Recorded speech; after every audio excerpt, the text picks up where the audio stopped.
이번 시간에는 앞 시간에 이어서 우리 요약집 교재 553페이지에 3번 중개사무소 개설 등록의 기속성에 관한 시행령 13조 2항에 관한 규정입니다.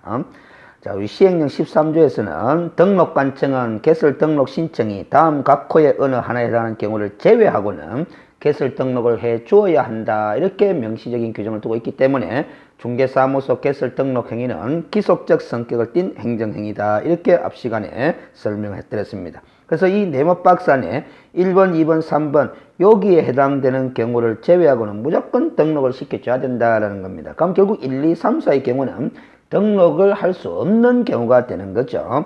근데 이 내용은 외울 필요가 없이 내용적으로 보면 당연한 이치입니다. 1번 보시면은 공인중개사 또는 법인이 아닌 자가 중개사무소 개설 등록을 신청할 수는 없는 거거든요. 둘째, 중개사무소 개설 등록을 신청한 자가 우리 법제 10조에 규정하고 있는 등록의 결격 사유 중에 어느 하나에 해당되는 자가 신청을 해오면 당연히 등록을 할 수 없는 부적격자니까 등록시켜줘서는 안 되겠죠. 그 결격 사유에 관해서는 나중에 또 학습을 하도록 하겠습니다.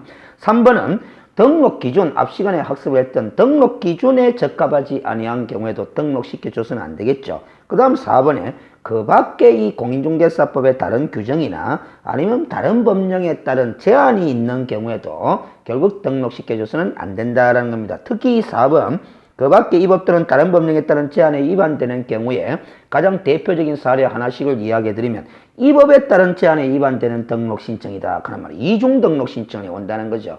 우리 법제 12조 1항에서는 이중 등록을 절대적으로 금지하고 있거든요. 그런데 이미 등록한 개업공인중개사가 또다시 등록 신청을 해오는 경우라면 이 법에 따른 제한에 위반되니까 등록시켜줘서는 안 되겠죠. 그 다음 다른 법령에 따른 제한에 위반되는 대표적인 사례는 공무원인 자가 공인중개사 자격을 취득해가지고 공무원의 신분을 그대로 유지하면서 사무소 개설 등록을 신청해 온다는 것은 우리가 공무원법에 위반되는 거죠. 그래서 등록시켜줘서는 안 된다라는 겁니다. 그 다음 4번에 중개사무소 개설 등록 및 업무 개시 절차라고 되어 있는데 양갈로 1번에 등록 신청의 제한입니다. 그래서 우리가 공인중개사 또는 법인이 아닌 자는 중개사무소 개설 등록 신청할 수 없다라는 이 구조 2항 규정 때문에 법인 또는 공인중개사만이 등록 신청할 수 있다. 그래서 대인적 성격의 행정행위다. 이렇게 설명해 드렸습니다. 그러나 소속 공인중개사도 공인중개사면 틀림이 없지만은 등록 신청을 못합니다. 왜 그러냐 하면은 우리 법제 12조 2항에서는 이중 소속을 절대적으로 또 금지하고 있거든요. 그래서 소속 공인중개사 신분을 유지한 상태에서는 등록 신청을 할 수 없다라는 거죠. 그리고 조금 전에도 이야기했다시피 10조에 규정되어 있는 등록의 결격사에 해당되는 사람은 등록할 수가 없겠죠. 그 다음 등록 관청이 어디냐라는 거죠. 그래서 중개업을 영위하려는 자가 등록을 하게 돼 있죠. 중개업을 영위하는 자가. 그 점은 봐봐요. 다른 법률의 규정에 따라서 중개업을 할 수 있는 자도 중개업을 할 수도 있고 안 할 수도 있지만 농협 같은 사람들이 우리가 그 지역농협이나 지역산림조합 이런 특수법인들이 중개업을 하고자 한다면 이 규정에 따라서 등록을 해야 되는 것이 원칙입니다. 그러나 그 농협을 규율하는 근거법인 농업협동조합법에서 이 공인중개사법 구조규정, 등록에 관한 규정을 적용하지 아니한다라는 배제 조항을 두고 있기 때문에 지역농협이나 산림조합이나 산업단지관리기관은 등록을 하지 아니하고도 중개업을 영위할 수 있게 되는 거죠. 그렇지만 자산관리공사는 그러한 등록 규정을 배제한다라는 규정이 없기 때문에 이 법에 따라서 등록을 하고서 중개업을 한다. 다만 조금 전에 설명했다시피 등록 기준은 적용하지 않는다라는 겁니다. 그리고 이게 등록을 할 때는 어디다가 등록을 해야 되느냐 하면 그 사무소를 두려는 지역을 관할하는 시, 군, 구청장이 등록관청이 된다라는 거죠. 그때 시장이라는 것은 구가 설치되지 아니한 시장을 말한다. 반대로 구가 설치되어 있는 시장은 등록관청이 아니다라는 거죠. 근데 우리 법은 구라고만 되어 있기 때문에 자치구냐 비자치구냐를 따지지 않는다라는 거죠. 비자치구라 설치되어 있다 하더라도 그 설치된 시장은 등록관청이 아니다. 가장 대표적으로 뭐 경기도에 가면은 대도시라고 지칭하는 시들이 많죠. 뭐 고양시다, 부천시다, 안양시다, 수원시다 이런 시들은 비자치구를 두고 있습니다. 그러면 그런 시장들도 등록관청은 아니게 되는 거죠. 오히려 구청장이 등록관청이 되는 거죠. 그 다음 양갈로 3번에 등록신청 서류 있는데 이 등록신청 서류는 이런 두 가지 관점에서 정리를 하실 필요가 있습니다. 누가 등록 신청에 따라서 등록 신청 서류가 달라지는 거죠. 공인중개사로서 등록 신청하느냐, 법인으로서 등록 신청하느냐에 따라서 등록 신청 서류가 달라지고, 또 거기다가 이 등록 신청 서류를 점검할 때는 등록 기준, 이걸 생각하면서 정리를 하시면 편합니다. 등록 기준을 갖추었음을 증명하는 서류들을 구비서류로 내게 돼 있는 거죠, 결국.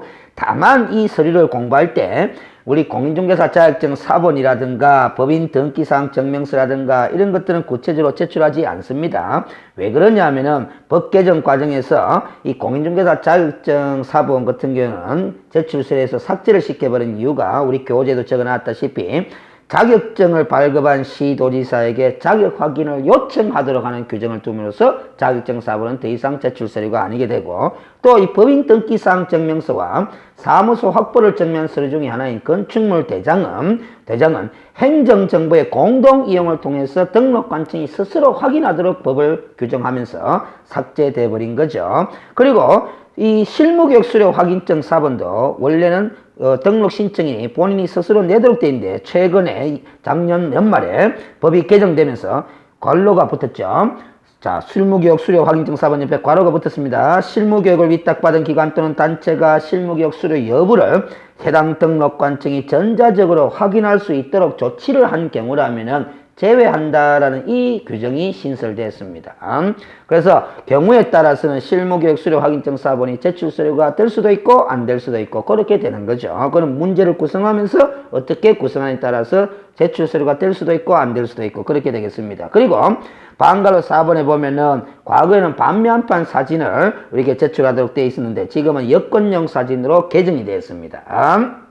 자, 그 다음 사무소 확보를 증명하는 서류를 제출해야 되는 거죠. 거기에는 건축물 대장도 들어가지만 아까 제출하지 않는다 그랬습니다. 근데 만약에 건축물 대장의 기재가 되지 아니한 건물의 사무소를 확보하는 경우도 있겠죠. 이때는 그 대장의 기재가 지연되는 사유를 적은 서류도 함께 제출해야 된다는 점, 그 점을 기억해 두시면 되고, 근데 우리가 외국인이나 외국 법인으로서 사무소 개설 등록 신청하는 경우가 있거든요. 그때는 아시죠? 결격 사유에 해당하지 아니함을 증명하는 서류를 별도로 제출해야 된다라는 겁니다. 내국인일 때는 그걸 제출할 필요가 없지만은 이제 어떤 관계기관의 조회를 통해서 우리가 결격사에 해당되는지 여부를 등록관청이 스스로 확인하기 때문에 제출하지 않지만은 외국인이나 외국 법인으로 등록 신청할 때는 제출해야 되겠다라는 거죠. 그리고 외국 법인으로 등록 신청할 때는 우리 상법 614조 규정에 따라서 영업소의 등기를 증명한 서류를 별도로 제출해야 된다는 점. 그래서 전체적으로 보면 누가 등록 신청하느냐에 따라서 제출해야 되는 구비 서류가 달라지게 되고, 또 법 개정 과정에서 과거에는 등록 신청 서류였으나 지금은 등록 신청 서류에서 제외됐다라는 그런 부분들을 위주로 정리를 잘 해두시면 되겠습니다. 그 다음 양갈로 4번에 보시면은 개업공인중개사의 종별 변경 이렇게 되어 있는데, 이미 등록한 개업공인중개사로서 영업을 하다가 종별을 달리해서 업무를 계속하고자 하는 경우에 어떤 절차를 밟아야 될 것이냐라는 겁니다. 이거는 우리가 종별에 따라서 등록 기준이 달라지기 때문에 원칙적으로 신규 등록 절차를 밟아야 되는 것이 지극히 당연한 절차죠. 그런데 우리 공인중개사법에서는 예외 규정을 둬가지고 우리가 등록증 재교부 신청만 해도 되는 종별 변경을 규정하고 있습니다. 그래서 원칙은 신규 등록 절차를 밟아야 된다. 다만 이 신규 등록 절차를 밟을 때 종전에 제출한 서류 중에 변동사항이 없는 서류는 다시 제출할 필요가 없겠죠. 그리고 종전 등록증은 반납을 하도록 함으로써 종전 중개에 대한 폐업 신고를 굳이 하지 않아도 되도록 그렇게 규정을 해두고 있습니다. 그러나 같은 종별 변경인데도 불구하고 부칙 제6조 2항에 따른 개업공인중개사가 공인중개사 자격증을 취득해가 동일 등록관청 관할구역 안입니다. 밖이 아니고 안에서 공인중개사인 개업공인중개사로 종별 변경해서 업무를 계속하고자 하는 경우만큼은 서류를 첨부해가지고 등록증 재교부 신청만 하면 되도록 이렇게 규정을 해두고 있습니다. 주의할 거는 이 재교부 신청 사유에 해당하는 케이스를 주의할 때는 동일 등록관청 관할구역 안에서 종별 변경 이루어질 때만 재교부 신청 사유다. 그것도 공인중개사인 개업공인중개사로 종별 변경할 때만 재교부 신청 사유다 하는 거 주의하셔야 됩니다. 아무리 동일 등록관청 관할구역 안에서의 종별 변경이라도 법인 설립회가 법인인 개업 공인중개사로 종별 변경할 때는 신규 등록 절차를 밟아야 되는 것이죠. 그 다음 양갈로 5번에 보면 등록 처분 및 통지에 관한 규정인데 절차 규정입니다. 이렇게 등록 신청을 받은 등록관청은 7일 이내에 종별에 따라, 종별은 두 종류밖에 안 되는 거죠. 부칙 제6조 2항에 따른 개업 공인중개사로 신규 등록은 없으니까 종별에 따라 구분해서 등록 처분을 행하고 등록 신청인에게 서면으로 그 사실을 통지하는 절차 규정을 두고 있습니다. 다음 양갈로 6번 등록증의 교부입니다. 이렇게 등록 절차를 밟아서 등록을 행한 자에 대해서는 등록증을 교부하게 되어 있는데 등록증 교부하기 전에 등록관청이 꼭 확인할 사항이 있습니다. 우리가 법 제30조에 가보면 손해배상 책임의 보장에 관한 규정이 있는데 그걸 업무보정설정이라고 합니다. 그래서 업무보정설정 했는지 안 했는지 여부를 확인한 다음에 등록증을 지체 없이 교부하도록 이렇게 절차 규정을 두고 있고, 이렇게 등록증 교부받은 것을 일정한 사유가 있으면 재교부 신청할 수 있도록 하는 규정도 두고 있는데, 좀 전에도 이야기했다시피 재교부 신청에 관한 자격증 재교부에 관한 사유는 등록증 재교부 사유에 관해서도 준용하도록 되어 있기 때문에 등록증을 잃어버리거나 못 쓰게 된 경우에도 등록증 재교부 사유가 되는 것이고, 더 나아가서 등록증의 기재사항이 변경된 경우에도 재교부 신청 사유로 규정이 되어 있습니다. 그리고 조금 전에 위에서 봤다시피 부칙 제6조 2항에 따른 개업 공인중개사가 자격증을 취득해서 동일 등록관청 관할구역 안에서 공인중개사인 개업 공인중개사로 종별 변경하는 경우에도 예외적으로 등록증 재교부 신청만 하면 된다 그랬죠. 그것도 재교부 사유가 됩니다. 그래서 등록증 재교부 사유는 총 4가지로 정리가 되겠고, 그건 앞 시간에서도 자격증 재교부 사유와 비교해서 표를 만들어 둔 적이 있습니다. 자, 그리고 뒷페이지에 보시면 양갈로 7번에 등록사항 등의 통보 이렇게 되어 있는데, 등록관청은 이렇게 등록한 사실을 포함해서 다양한 6가지 사실들을 월별로 집계를 해서 다음 달 10일까지 공인중개사 협회에 통보하는 절차 규정을 두고 있습니다. 그 통보하는 사항에는 등록에 관한 사항도 포함이 되지만은 그 네모박스 안에 2번, 3번, 4번, 5번, 6번 이런 사항들도 우리가 다 월별로 집계를 해서 다음 달 10일까지 협회에 통보하는 사항으로 규정되어 있다는 사실을 기억해 두실 필요가 있는 거죠. 지금까지 이제 중개사무소 개설 등록 내지 업무 개시 절차에 관해서 법 규정들을 점검을 했는데, 전체적으로 다시 한번 마무리 차원에서 점검을 해보시게 되면은 중개업을 영위하고자 하는 자, 중개업을 영위하려는 자는 중개사무소 개설 등록을 해야 되죠. 그 등록 신청을 어디다가 하느냐? 등록관청에다가 하게 되는 겁니다. 등록관청. 등록관청이 어딘지 점검을 했댔죠. 근데 아무나 중개업을 영위하고자 한다고 해서 등록 신청할 수 있는 것이 아니고, 공인중개사 또는 법인만이 등록 신청할 수가 있는 겁니다. 이 법인은 중개법인이죠. 당연히 중개업을 영위할 목적 쓸 땐 법인입니다. 지역농협이나 지역산림조합 산업단지관리기관은 중개업을 영위하고자 할 때도 등록을 하지 않냐고도 중개업을 할 수 있다 그랬죠. 그러나 자산관리공사인 특수법인은 중개업을 영위하고자 할 때는 등록을 신청해야 된다 그랬습니다. 그래서 이 법인에는 자산관리공사는 들어가겠죠. 농협이나 산림조합 산업단지관리기관은 포함되지 않겠지만, 그러나 이 자산관리공사가 등록 신청할 때는 등록 기준이라는 것을 갖출 필요가 있다 없다라는 거예요. 이 자산관리공사에게는 등록 기준을 적용하지 않는다라는 겁니다. 그러면 이 등록 기준은 공인중개사로서 등록 신청해야 될 때의 등록 기준이 있었고, 그 다음에 법인, 중개법인으로서 등록 신청해야 할 때의 등록 기준, 이렇게 구분해서 정리를 하셔야 됩니다. 제가 물음표로 이렇게 표시하는 거는 여러분들 스스로가 생각을 해가면서 더 기억이 나지 않으면 교재를 확인해가면서 기억을 하셔야 된다는 뜻입니다. 간단하게 보면 실무교육을 받아야 되죠. 사무소를 확보해야 되죠. 법인으로서 사무소 개설 등록 신청할 때는 우리가 상법상 회사 법인이거나 아니면 협동조합 형태로 설립될 때 자본금은 5천만 원 이상으로 설립이 돼야 된다 그랬죠. 그리고 법 제14조에서 규정된 업무만 영위할 목적으로 설립된 법인이라야 된다 그랬습니다. 14조에서는 중개업 플러스 6가지 그렇게 규정되는데, 그 6가지 대해서는 14조에 가서 다시 학습을 하면 되겠죠. 그리고 대표자는 반드시 공인중개사라야 되고, 대표자를 제외한 나머지 사원 또는 임원의 3분의 1 이상이 공인중개사로 구성이 돼야 된다 그랬습니다. 그리고 사원 또는 임원 전원이 무슨 교육? 실무교육을 받아야 된다 그랬습니다. 그리고 사무소를 확보를 해야 되는 거죠. 구체적인 것들은 교재를 통해서 확인 정리하시기 바랍니다. 그리고 이 등록 신청 시에는 등록 기준을 갖추었음을 증명하는 구비 서류를 제출해야 된다 그랬습니다. 이 구비 서류는 누가 등록 신청에 따라서 구비 서류의 범위가 다르다라는 점에 착안했어요. 그리고 법 개정 과정에서 이제 제출하지 않게 된 서류들도 있다 하는 걸 생각하면서 정리를 하셔야 되고, 이 등록 신청할 때는 당해 지방자치단체 조례를 정하는 수수료를 납부해야 되는 경우입니다. 그러면 이 등록관청은 신청받은 날로부터 7일 이내에 종별에 따라서 구분해서 등록 처분을 행하고, 그 등록 처분 행한 사실은 신청인에게 서면으로 통지하게 됩니다. 이때부터 등록이 된 거죠. 이때부터 개업공인중개사 신분이 되는 겁니다. 그래서 등록 처분 받기 전에는 무등록 상태다 하는 점도 우리가 좀 인식을 하실 필요가 있습니다. 조금 이따 무등록 중개업과 그 효력에 관해서 점검을 하겠습니다.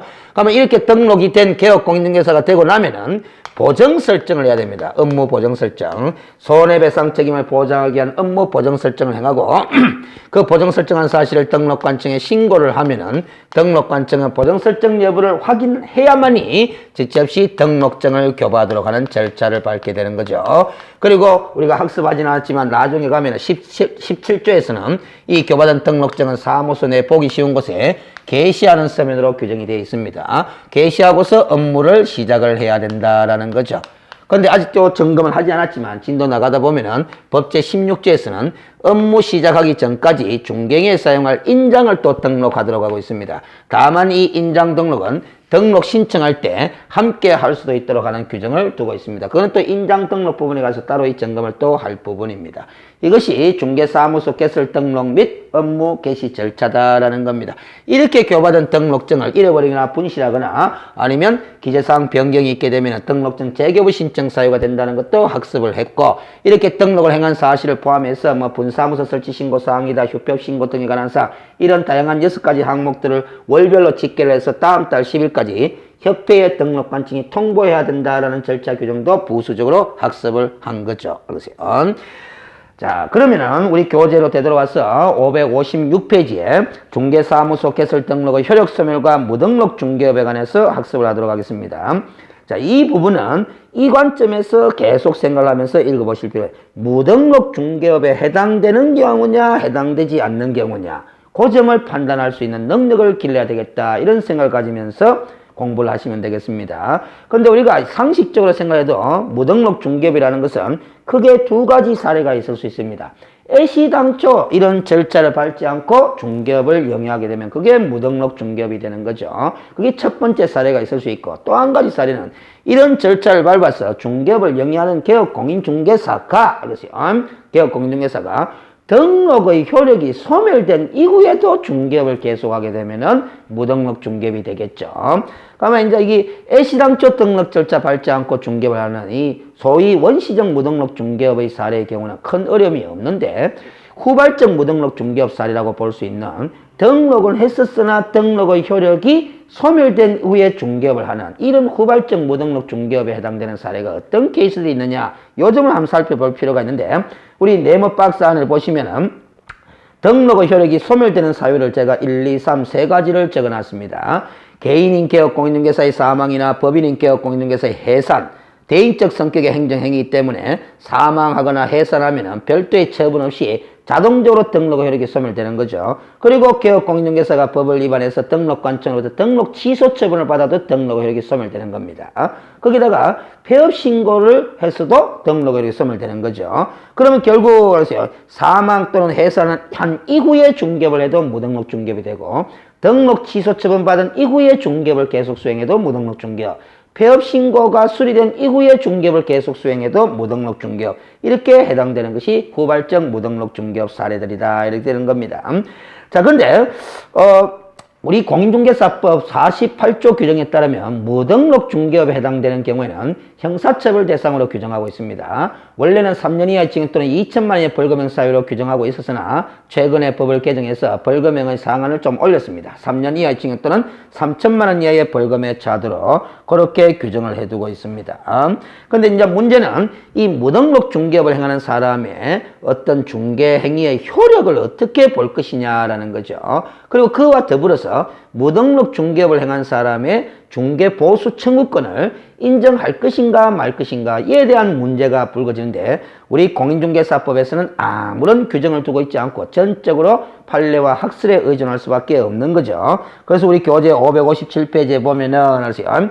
이 등록이라는 것이 중개업의 효력 요건이 아니라 적법 요건에 불과한 것이기 때문에 무등록 중개행위에 성립된 거래 당사자 간의 거래 계약의 효력은 유효하게 인정된다라는 거죠. 더 나아가서 이 무등록자의 보수 청구과 관련해서 우리 판례는 법에는 명문의 규정을 두고 있지 않지만 판례는 이 보수 청구권을 인정하지 않고 있습니다. 왜 그렇게 인정하고 있지 않느냐 하면은 아시죠? 중개사무소 개설 등록에 관한 규정은 효력을 강행 규정의 성격을 띈 것이다라고 보는 거죠. 그래서 강행 규정을 위반한 무등록자의 보수 지급 약정도 무효다라고 보는 겁니다. 그래서 보수 청구권을 인정하지 않는다라는 겁니다. 그런데 아무리 무등록자라도 중개 행위를 했을 뿐이지 그 중개를 업에 이르지 않도록 했다라면은 아주 등록 규정을 위반한 건 없죠. 그래서 단순한 무등록 중개행위에 불과했을 때는 보수 지급 약정을 당연히 무효라고 볼 것은 아니다라는 또 최근의 판례도 함께 수록을 해놨으니까 비교해서 점검을 잘 하셔야 됩니다. 그래서 우리가 이 두 판례를 학습할 때는 이 점을 생각하면서 주의를 하셔야 됩니다. 무등록 중개와 무등록 중개업은 엄격히 구별이 된다라는 겁니다. 우리가 중개와 중개업은 개념적으로 구별이 돼야 되는 거거든요. 중개를 업으로 했다라면은 업으로 했다라면 무등록 상태에서 중개를 업의 상태에 이르도록 했다라면은 이거는 3년짜리로 형사처벌 대상이 되지만은 이 무등록은 맞지만은 중개 행위에 불과하고 업에 이르지 않았다라면은 형사처벌 대상이 아닌 겁니다. 그러면 이 사람은 무등록이라도 알겠어요. 등록 규정을 위반한 게 아니거든요. 중개업을 영위하고자 하는 사람이 등록을 해야 되는 것이기 때문에.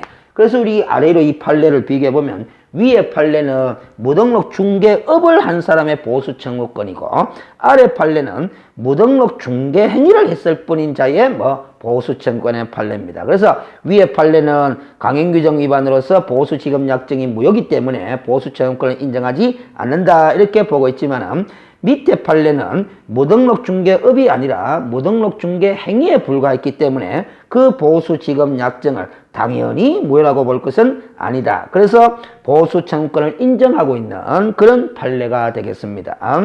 자, 그래서 지금까지 공부한 것이 중개사무소 개설 등록 절차와 업무 개시 절차 그리고 무등록 중개업과 무등록 중개업에 대한 효력 이런 부분들을 점검을 해드렸습니다. 전체적으로 다 중요한 부분들입니다. 그래서 우리 교재 557페이지에 2절에 등록의 결격 사유에 관한 부분은 상세하게 설명할 부분들이 많기 때문에 다음 시간으로 넘기겠지만은 일단 어떤 취지의 조문이냐만 간단하게 설명하고 이번 시간은 마무리 짓도록 하겠습니다.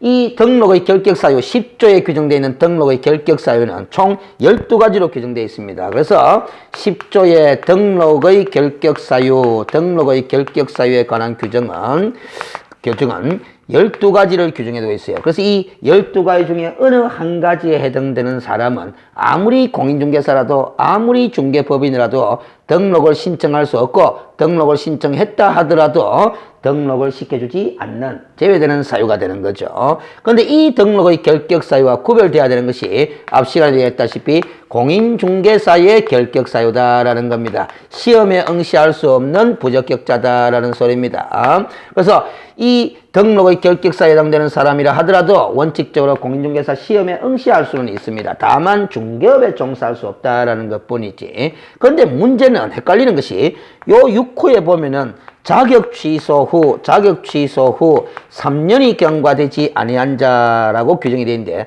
이 사람은 요 공인중개사의 결격 사유이기도 하거든요.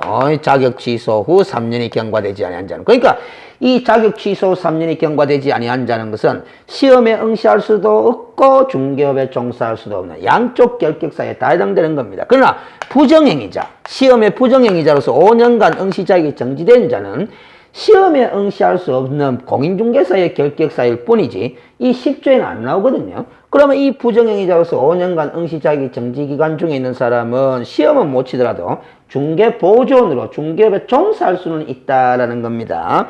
이렇기 때문에 이 결격사와 이 결격 사유의 상관관계를 잘 구분해서 이해를 하시고 정리를 해 두실 필요가 있다라는 겁니다. 구체적인 12가지 등록의 결격 사유에 관해서는 다음 시간에 학습을 이어나가도록 하겠습니다. 수고하셨습니다.